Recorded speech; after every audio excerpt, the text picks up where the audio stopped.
Лазер сканирует, затем аппарат начинает дойку. Так на ферме супругов Латыповых с недавнего времени за всем следит умная машина. Такое роботизированное будущее на ферме наступило в мае этого года. Помогла республиканская программа поддержки сельского хозяйства. На грант плюс собственные средства супруги построили ферму, закупили коров и роботов. Конечно, колоссальная поддержка для фермерства.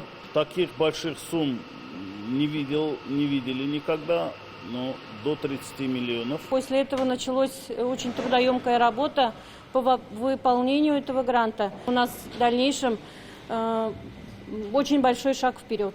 Так, в этом году обладателями грантов по программе «Агростартап» стали 152 КФХ республики. Они получили поддержку почти на 900 миллионов рублей. А со следующего года в Татарстане для фермеров появится новый грант «Агропрогресс». Агропрогресс очень похож на грант по развитию семейных ферм. Расходуется на те же цели. Это развитие базы к производству, хранение, переработки и реализации сельскохозяйственной продукции, продуктов ее переработки. Сегодня в республике свыше 450 тысяч личных и 4 тысячи фермерских хозяйств. Они производят половину валовой сельхозпродукции. Как отмечает Марат Зебаров, увеличение финансирования из федерального центра позволило бы еще сотни претендентов открыть свое дело. Это предложение он озвучил первому заместителю министра сельского хозяйства страны еще летом. Мы отрицательный ответ не услышали. Министерство сказало, что в этих вопросах они также нам максимально постараются оказать поддержку. Сегодня мы эту работу в ежедневном режиме ведем с федеральным министерством. Надеемся, что финансирования будет.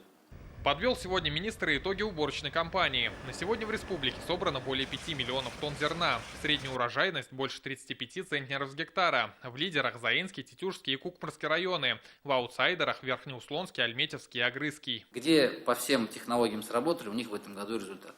Где где сэкономили районы, где у нас и, можно сказать, с инвесторами определенные сложности были, территориальность есть. Такие районы у нас.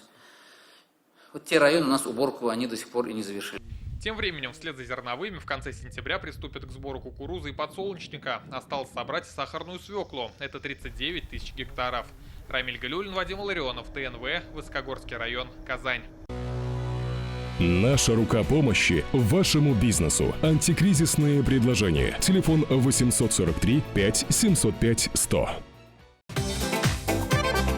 Көтелмәгән кунак көттөреп кенә интернет челтәрләренә дә килеп җитте.